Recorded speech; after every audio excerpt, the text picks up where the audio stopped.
All right, welcome to The Beam, where curiosity stirs conversations, taking us a step further into the future we desire. I'm Sunis Nathaniel, coming to you from the heart of Nigeria, Abuja, where lofty ideas converge and perspectives transform. And in the recent light of the world marking the International Day of Education, we shine a light on an important topic that stands at the intersection of technology, innovation, and learning. Artificial intelligence in education. What role is it playing in reshaping education across the Commonwealth? How is Nigeria leveraging this technology to solve long-standing challenges in access and quality to education? And what does the future hold for digital learning in an AI-evolving world? Joining us to explore these questions are two distinguished guests, Mr. Osmal Wood, the Commonwealth Advisor on Digital Innovation, and Ms. Ure Uta, Technical Advisor to Nigeria's Minister of Innovation, Science and Technology. Together, we're going to be unpacking this groundbreaking work of the Commonwealth AI Academy, its collaboration with Nigeria, and the immense potential the AI holds to reshape learning across diverse communities. Stay with us for what promises to be a riveting and forward-thinking discussion. But first, here's your quick tech update to set the stage for today's conversation. We'll be right back.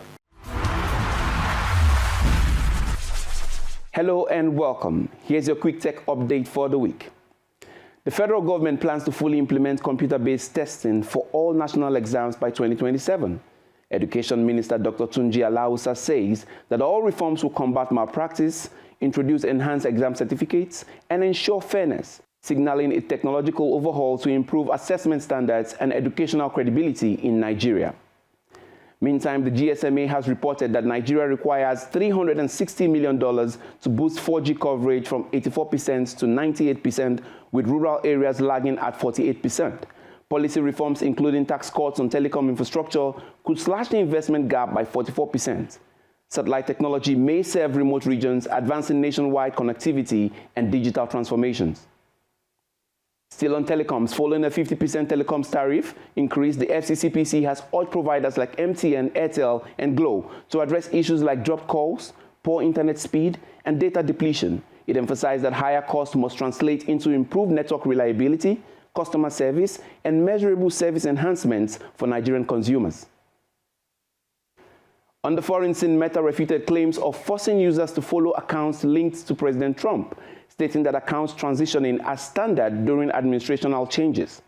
Spokesman Andy Stone emphasized that no automatic follows occurred, and following and unfollowing requires time to process.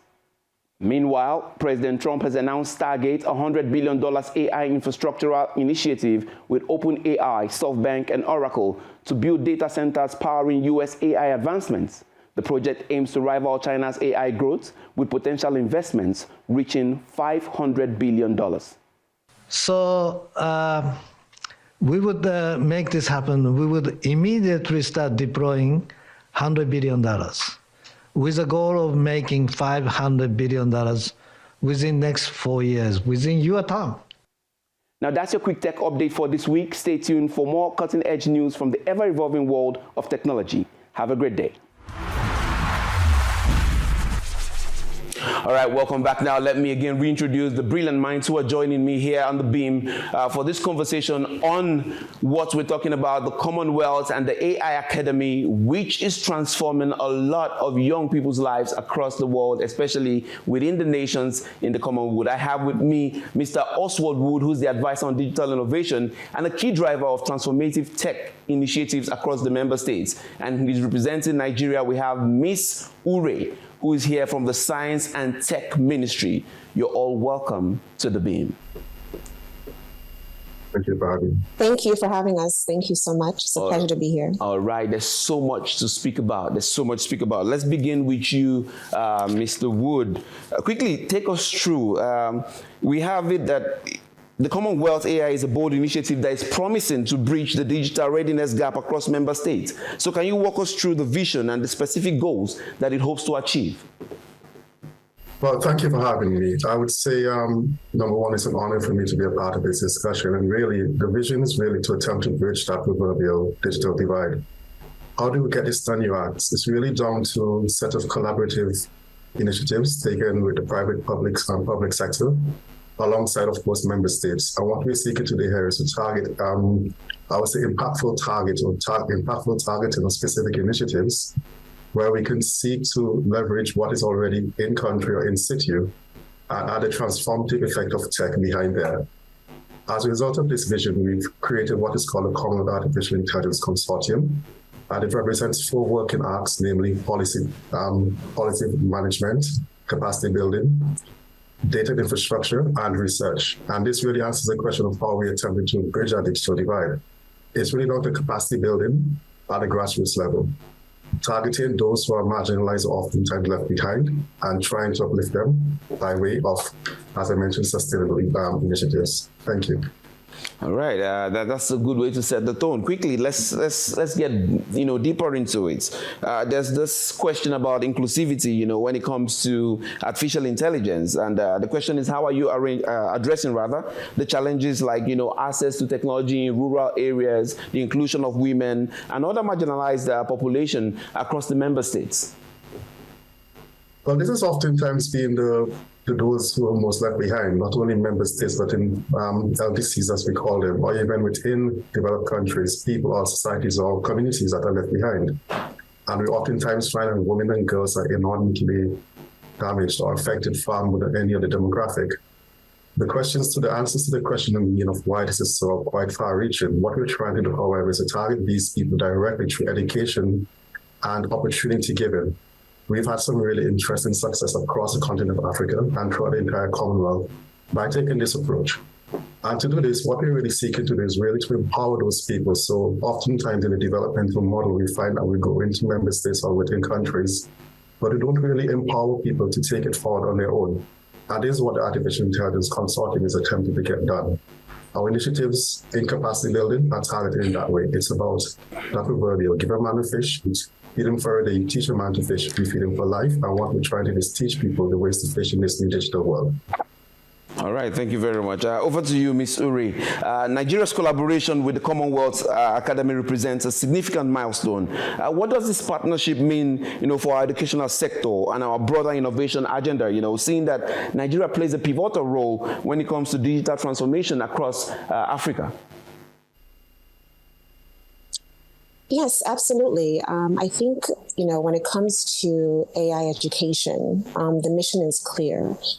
Is to foster inclusive growth through equipping teachers with the knowledge and tools they need to monitor and mentor the next generation of AI experts. So this initiative, aligns very closely with the ministry's vision of building a resilient educational framework that prepares Nigeria's youth for leadership roles in an AI-driven global economy.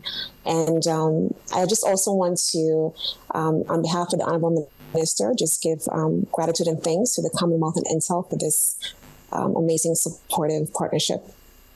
All right, that's cool. But you see, attaining equity, that's equitable access to AI education across Nigeria is a very tall order. And then the question becomes, how is the ministry working, to bridge that digital divide in order to successfully execute this crucial task? And also, what role is the ministry playing in maybe shaping policies with regards to AI, and education in Nigeria? Bridging the digital divide is a top priority for the ministry, and we're tackling this challenge through a multi-pronged approach. First, we're investing in AI-applied infrastructure for research and development. Second, we are leveraging partnerships to expand access. So through partnerships like this with Intel and Commonwealth, and with this initiative like the AI Academy training will be made available online to reach even the most remote areas. So Nigeria's internet penetration currently has grown to over 48%, and we aim to leverage this by providing free access to AI training and to make sure it's on a user-friendly platform. I think the key word here is free. I think when it comes to bridging the digital divide, you want to make it equitable. And that means making sure that it's accessible, and that ensures that it's being spread across to not only the urban, but also to the rural areas as well. And lastly, we're focusing on monitoring and evaluation to ensure that these initiatives are effective. And by collecting real-time data on participation rates, skill acquisition, and employment outcomes, we can continuously refine define our strategies to ensure that no one is left behind in the AI revolution. All right. And in regards to the policies, under the National Science, Technology, and Innovation Policy of 2022, the ministry coordinates efforts across government agencies to promote scientific research and technological advancements. So the Honorable Minister recognizes that robust policies are essential to harness the full potential of AI. And with this, we are able to create an inclusive framework that ensures AI is developed and deployed ethically, equitably, and inclusively. We're also collaborating with a number of different stakeholders, including industry leaders and international organizations like the UN, to ensure that these policies are inclusive and forward-thinking. So this multi-stakeholder approach ensures that our policies are not only robust, but are adaptable to the rapid evolution of AI technologies. All right, thank you very much. Coming back to you, Mr. Osmal, the question would be right now, how is the Commonwealth assisting member nations to tackle AI adoption barriers, that currently exist, including infrastructural gap and limited resources? I love this question because when we think about that digital divide, I think this is the best way to explain it. It's really down to the infrastructure and really capacity gaps that exist. And the first and easiest answer, best answer, I think, is that we must acknowledge that no one person or actor can solve this problem. Our role in the Commonwealth has always been about providing opportunity and access in an equitable manner. And when you think about the wealth of opportunities available now, I mean, there is no real difference between what is available to a student in Abuja or student in Kingston, Jamaica, or up here in the Pacific versus what is available to those in London, New York, or any of the major cities in the world. When we think about, so what's the question really in terms of why is there a difference? It's down to the tooling and the way to put this knowledge to use. And this is what we're trying to address in terms of this gap in capacity. In terms of infrastructure, well, this is why we have the consortium also leading on data infrastructure. We can't speak about telemedicine or artificial intelligence or big data unless we can think of basic telecommunications and connectivity. Another key part of, therefore, what we're doing in the consortium is to work with world-leading partners to see if we can bring the best in class in not only knowledge, resources to member states, but also capacity in terms of infrastructural tools. We can speak about, for example, providing wireless telecommunications to remote island nations, providing resilience in disaster situations, but also run of the day, every day, in living and in getting by in things. How do we provide access and support? This is down to speaking to, for example, the mobile penetration in Nigeria and seeing how we can address that, not only to have full penetration, but to ensure that we have impactful penetration. So it's really about a multi-pronged approach in terms of matching horses to forces and ensuring that people get what they need when they need it. Yes. Yeah, it's important that each person's we get to ensure that everybody is, included and everybody gets the infrastructure that is necessary to access AI, and that's where the main job will be. And then let me come back then to Nigeria, Ms. Uri. I think you might want to speak a little more to that, bridging that infrastructural gap. I think you might want to speak more to how we're going into those, the nooks and crannies to make sure that everybody is really getting along and getting on board this the future which is already here with us. Absolutely. I mean, our ministry is the bedrock of collaboration. The role of the ministry is to create a perfect environment, for seamless integration of ideas and policies across government agencies. So we're currently working with a number of different ministries. One in particular, regarding education, is obviously with the Ministry of Education. We have an initiative with UNESCO, which is the Open Science Initiative, which promotes equitable access to scientific knowledge and reduces the digital divide. Additionally, while the Ministry of Education focuses on building AI literacy through curriculum updates, the ministry provides advanced AI infrastructure to support a number of key sectors, including energy systems, biotechnology, agriculture, space technology. So this dual approach ensures that both basic and applied AI are embedded in the national education framework, creating a robust ecosystem for AI-driven learning. So we want to make sure that when it comes to AI training, AI policy, it reaches a number of key sectors which are important in Nigeria's socioeconomic development. Welcome back to The Beam. If you're just joining us, we're discussing how artificial intelligence is reshaping education within Nigeria and the Commonwealth. Our guest today are Osmal Wood, Advisor on Digital Innovation at the Commonwealth Secretariat, and Ure Uta, the Technical Advisor to Nigeria's Minister of Innovation, Science and Technology. And I'm hoping you've not missed too much, but you can still catch up because we're going deeper now into what it takes when it comes to education and artificial intelligence. I'll start again with you, Mr. Wood, if you're there with me right now. Every 24th of January, UNESCO celebrates the International Day of Education. And so the question becomes, how does the Commonwealth AI Academy align with its digital innovation goals, blend it with the UNESCO goals for educational priorities? How does this work? How is that marriage happening? Yes, so on the 24th of this month, I think I would like to draw your attention to the UN, that very organization's Price of Inaction report that came out last year, I think around summer last year. It's a very interesting read. Basically, one of the things I've taken away from it, it said about there's 10 trillion US dollars missed opportunities and cost when it comes to not mainstreaming or giving women and girls access to education, especially in digital and tech. This speaks to the core of what we're doing in the Artificial Intelligence Consortium and the AI Academy. What we're seeking to do is provide the best in class to those mostly left behind. What we're really saying here is that here's an opportunity for those people who are interested, who would like to have access to the world-leading certifications from some of the top organizations and societies in the world, to have a look at the material via the AI Consortium in the academy, on the academy, and to use this as more or less a segue or an engine to drive their own education development. As such, it goes very much hand in hand with skill development and capacity building, so the key targets of that day.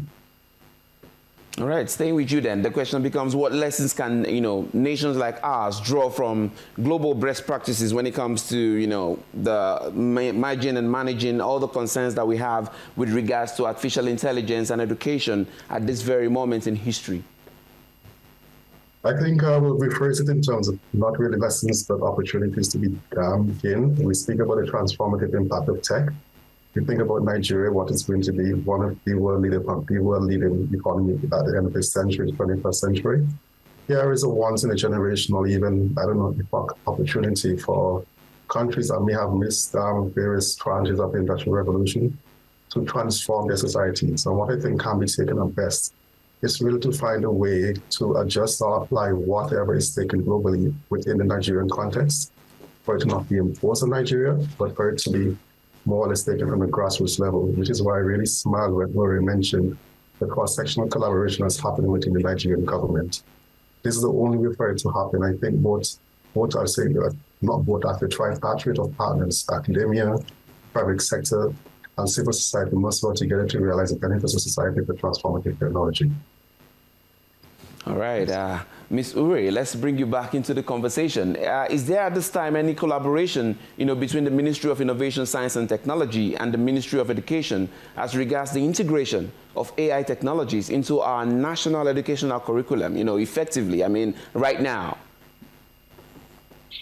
Yes, absolutely. And, I mentioned earlier the UNESCO Open Science Initiative, which I think is one of the key areas in relation to AI education. But the conversations are ongoing. When it comes to AI, new developments are coming into fruition at a very fast rate. And so the Honorable Minister, makes it his key goal to keep these conversations going, not only within his level, but also through our different agencies as well. So we are, have a number of talks to incorporate AI research labs across the 6 geopolitical zones, which will further enhance and drive home the initiative of AI education into all areas of Nigeria as well. So I think this AI Academy is the beginning. And the Open Science Initiative is just one area of focus. But our goal here is to, really be in line and make sure that we're capitalizing off of the rapid growth of AI education in Nigeria. I think, again, one of the key factors in all of this is partnering with institutions and partners as in Intel and Commonwealth to ensure that we're staying up to date and abreast of the latest AI tools and information to be able to then provide that to the everyday fellow Nigerian and the youth, as well as government officials, government civil servants, and to the teachers and education system as well. All right, staying with you, let's go into that launch which we earlier spoke about. Following the launch of that free AI Academy for youths in Nigeria, one might ask what initiatives are in place to ensure that Nigerian educators are adequately trained for AI-driven classrooms. For both when they come. All the students, how they're going to take the students, the curriculum, the way they're going to use AI in the classrooms, what's going on right now when it comes to training. I think there's a multi-pronged approach when it comes to ensuring that teachers are well equipped and classrooms are well equipped to ensure that our youth have the knowledge and tools that they need to succeed in this digital revolution.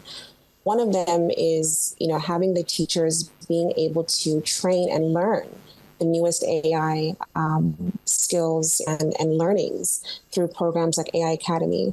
The second is partnering with research institutions and universities to ensure that the curriculum is up to standard of the industry knowledge and the breadth of tools and educational curriculum that is required to understand these things. When it comes to equipping the classrooms, again, that also has a lot of indications with the partners that we're engaging with, because the partners have the equipment and tools that we can use to embed into our educational system. So we're furthering these partnerships with companies like Intel and others as well to see how we can partner and how they can provide the appropriate technology for them to install into the educational classrooms and integrate AI training in not just the learning curriculum, but into the classroom systems as well. All right, that's quite assuring. I guess this question will just be for both you guys. There's an AI-driven future that's already dawning. I mean, just in 30 seconds each, if you guys can tell us, how can the average Nigerian youth be a part of this future? I'll start with Mr. Wood. How can we be a part of this future right now? Well, I will use myself as an example. I'm from the Caribbean, and I would say if I had these tools 20 years ago when I was, let's say, about my undergrad, I would have killed for this opportunity, frankly. I mean, to be able to be given access to the best-in-class tools at no cost, perpetually, and the guarantee of access to world-class licensing and skilling and qualification is almost the stuff of dreams for people in STEM. What can I say about the opportunities and how can people take advantage of them? It's really down to the proverbial say, the sky's the limit. But I think what we're doing is finally bringing this quite literally to the fingertips of people so that there's no longer the barrier, for example, of having to travel to Europe or the US to have access to education. You can stay at home, you can stay in Lagos, you can stay in Abuja, you can stay wherever you are. And you can study, you can chase your dreams, you can try to improve your community, and I think this is the advantage or opportunity here. All right, beautiful. Let's hear from Ms. Ure. Yes, absolutely. And I like Osmald's reference to his childhood because similar to myself, I have a background in technology. I worked at Google. So, the Academy, it aligns perfectly with the President's Renewed Hope agenda, particularly in priority area number 7, which prioritizes economic diversification through innovation and technology. So, for the average youth, being able to take advantage of this and equip themselves with AI skills, which they can then use to power sectors, very important sectors like agriculture, healthcare, and financial services, will create pathways for economic growth, job creation, and global competitiveness. Currently it's the World Economic Forum conference in Davos, and the key theme is on intelligence, AI intelligence. So being able to equip our youth is a testament to Nigeria's leadership in embracing technology to address these challenges and to prepare for the $15 trillion impact of AI on the digital economy by 2030. So this reflects the President and the Honorable Minister's vision of fostering a skilled workforce to make Nigeria not only a consumer, but also a creator of cutting-edge technologies.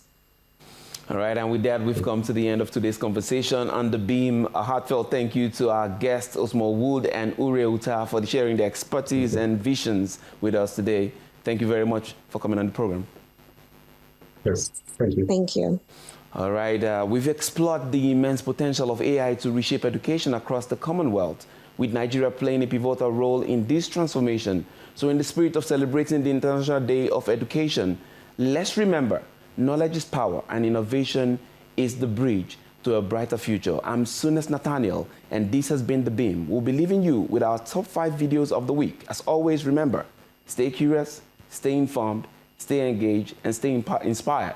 Together, let's build a future where education empowers all. And until next time, may Nigeria continue to rise and flourish. Meet you at the top.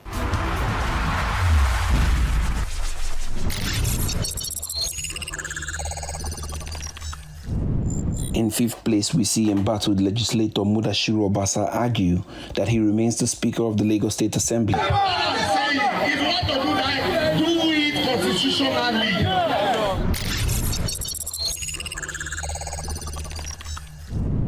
Coming forth on our list is a conversation on Politics Today, where a senior advocate of Nigeria, Mr. Femi Falana, discussed the tax reform bills while sharing his opinion on Nigeria's bid to become a member of the BRICS. In 3rd place, FCT Minister Nyesom Wike holds the media chart.